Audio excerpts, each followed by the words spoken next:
Welcome back to another episode of Tech Throwback Thursdays, and today we're going to talk about these cameras that you can carry around with you, fit in your pocket, and will help you capture some amazing footage, no matter if you're underwater or you're surfing or even doing some nasty stunts out there on your bike. Yes, you got it right. We're speaking about GoPros. I have a whole bowl full of water here and GoPros in it. We're going to discuss each of these GoPros, their history, their present existence that affects our lives, and also what GoPro has in stock for us in the near future. Let's get started.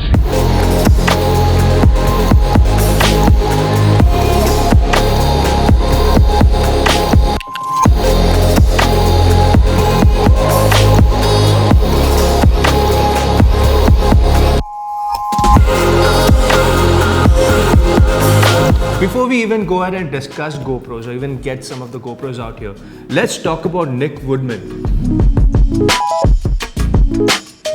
He, under his belt, had two amazingly failed businesses.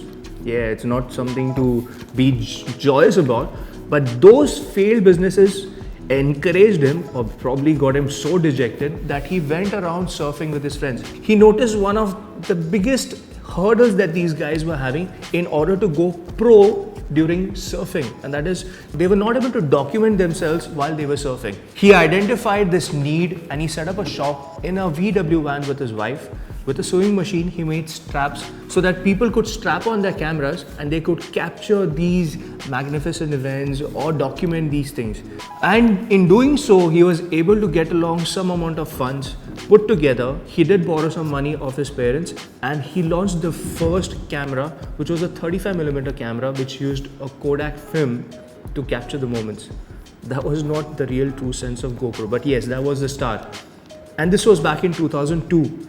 The next year, he launched the first digital variant of the GoPro, which was the original GoPro called the GoPro Digital. This used to capture a VGA or a QVGA film for 10 seconds. That's it, and that's all you had to do. Just click, record a 10-second video and put it out. So you had to be very precise in terms of what you would capture at that point in time. And it came with an 8 MB inbuilt memory. It's not 8 MB, it was 32 MB. I should read more on this stuff. So you had to be very careful with what you captured. You had to be very careful with the amount of data you captured. And then there was the problem of the batteries, because back then the digital or the GoPro Digital used AAA batteries. So you couldn't really recharge. You had to make sure that you had surplus amount of batteries with you. But that got the GoPro started for us. What we see as a GoPro now is all thanks to the evolution of GoPros that started from GoPro Digital. I would have loved to have the previous generations of the GoPros. As it is, it has been very hard for us to get our hands on these older, newer generations of GoPros themselves. We do have the first GoPro that I experienced GoPro as a camera, which is the GoPro 4. The GoPro Hero 4 came with its own casing. It was not waterproof as a whole module, but it came in a waterproof casing and you could take it underwater up to 30 feet. The GoPro 4 used to use a 12 megapixel lens.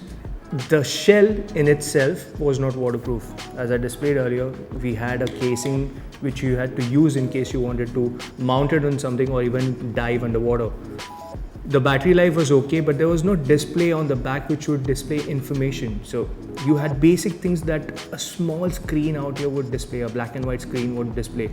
But overall, this got the trend started because this was nice, compact, and it got a fairly good amount of job done for you.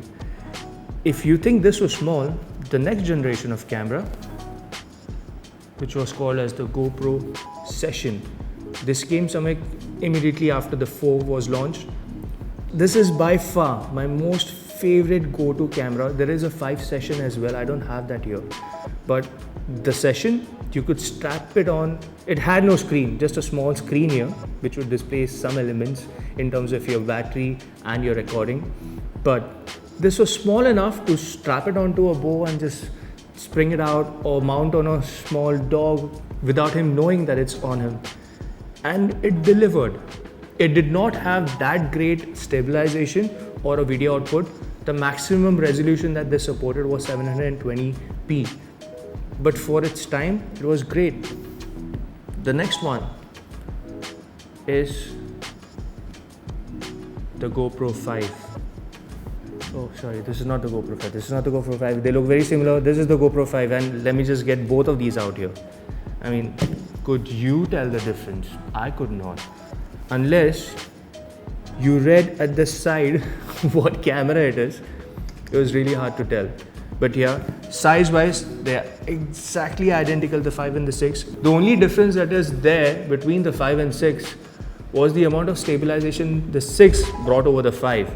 Otherwise, they are very, very similar. What changed over these cameras to the next ones was the amount of stabilization that GoPro brought onto their cameras through software from the 7. And unfortunately, I don't have the 7, but I have the 8. The 7 is very similar to the 6 and the 5 in terms of its structure. Now, all of these cameras from 5 didn't need a waterproof case because they were waterproof right out of the box. Apart from the fact that these were waterproof right out of the box, the GoPro 8 greatly improved what the rest of these guys lacked on. It had great output in terms of color. The stabilization was amazing on the 8. People who have an 8, they still continue to use the 8. They haven't even upgraded to the 9. And these prongs at the bottom here made it possible to connect the GoPro 8 directly to one of your connectors without the need of an additional accessory.